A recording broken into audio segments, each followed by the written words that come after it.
the Germans were doing very well in the war. And in the summer of 1916, it appeared that they were going to win the war.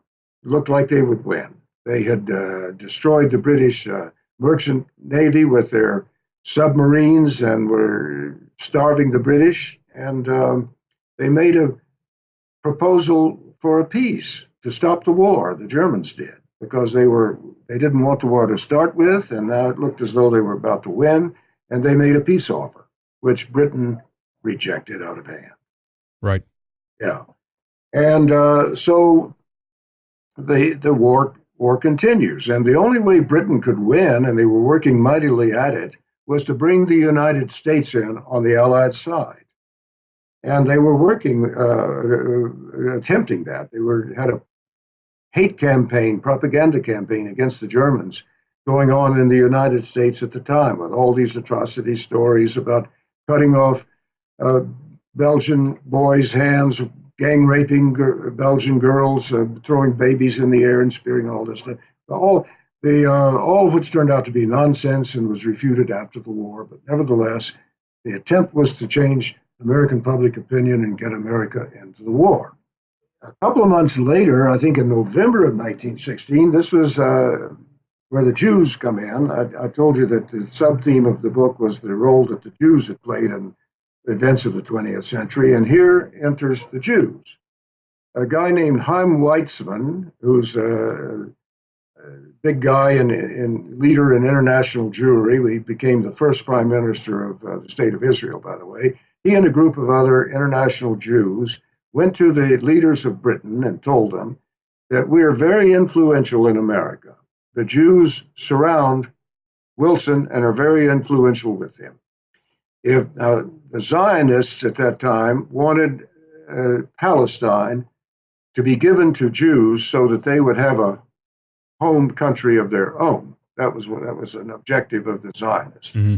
So these Jews went into the British leaders and said, we will do our best to bring America in, we think we can do it, into this war, if you will promise that Palestine is ours when the war is over. So the British said yes. So these international Jews got busy with the Jews in America, the ones that surrounded Wilson, and they are the ones that were responsible, really, for making him president. They funded him. They backed him up with, newspaper stories and so forth. And so these Weizmann and his group got to work on the American Jews, and the American Jews got to work on Wilson.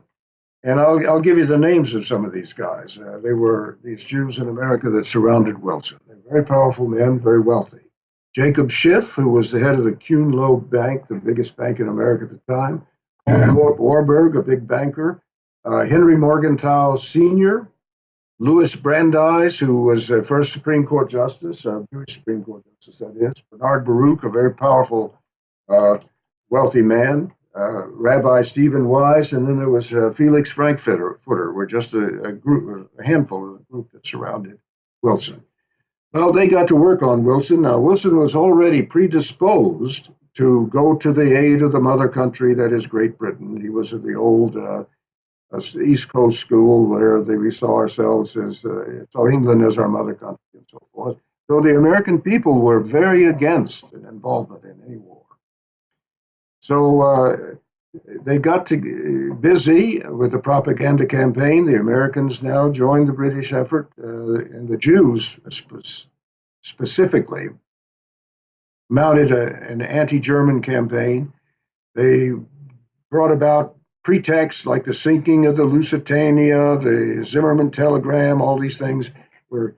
And finally, within 6 months after these powerful Jews went to the British, offering to bring the Americans in, within 6 months, America declared war on Germany.